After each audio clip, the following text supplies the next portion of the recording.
What's going on, my Flappy family? It's your boy Izzy. Welcome if you're new. Apparently, Unrivaled ended up almost breaking even in their first year, man, and making more money than any of us expected, really, man. We are about to get into it, but before we do that, y'all make sure y'all hit the thumbs up for your boy. If you like the content, don't forget to subscribe to the channel. We're trying to hit 20.8, so if you can help me out with that, I highly appreciate it. And don't forget to get in the comment section and let me know what y'all think about this.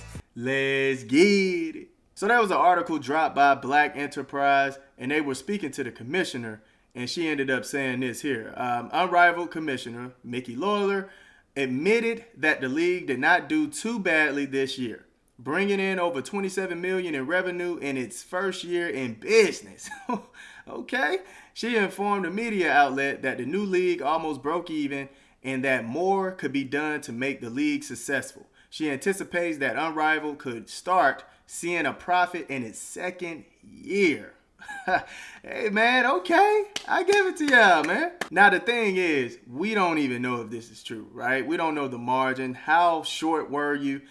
We don't know. But honestly, if I'm going to take Adam Silver's, we were down minus 40 million from the WNBA statement as facts, then I have to do the same here. So yeah, I get it. You know, she could probably be saying this to keep the investors from being uneasy about investing.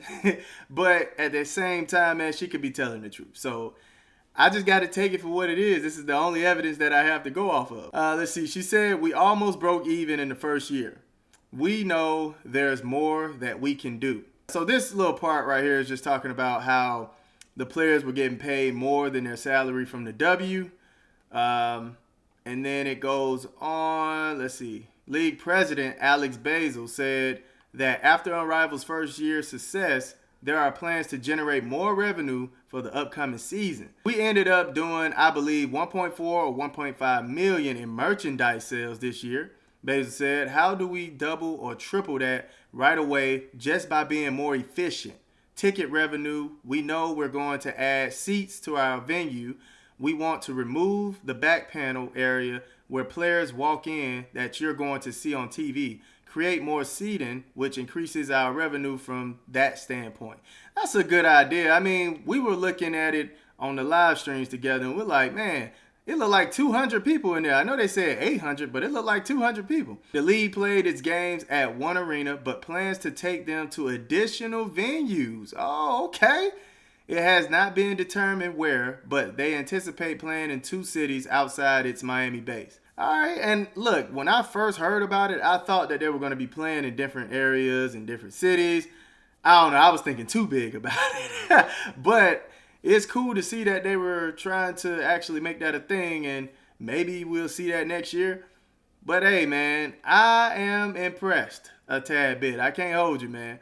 27 million, and you said you almost broke even in your first year. That's major, man, because I think the NBA didn't break even until, man, it was some time before they broke even. And the WNBA, as you can see, still can't break even. Now, one thing I do have to say is I did see the whole mishap with the jerseys. I think they should have tried to get those out a little quicker. Maybe they would have made more money there.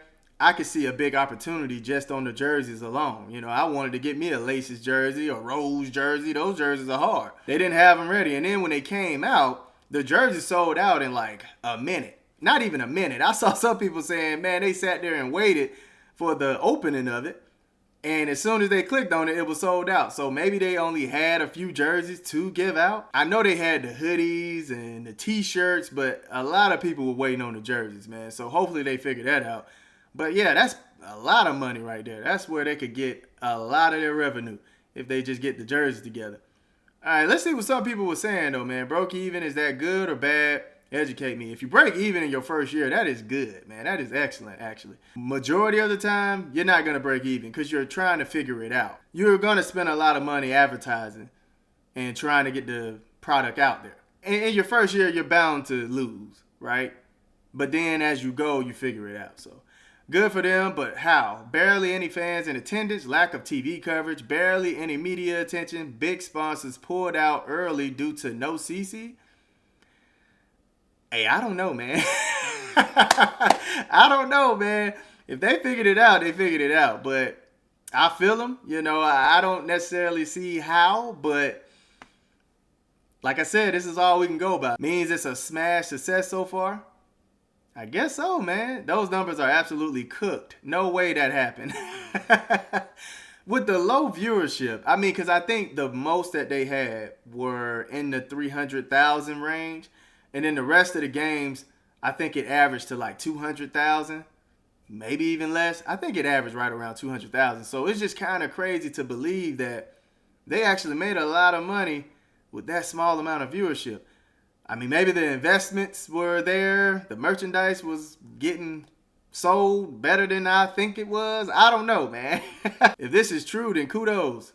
Understand what needs to happen to achieve profitability. Yeah, absolutely. Only came close thanks to advertising, promotions, and YouTube content creators.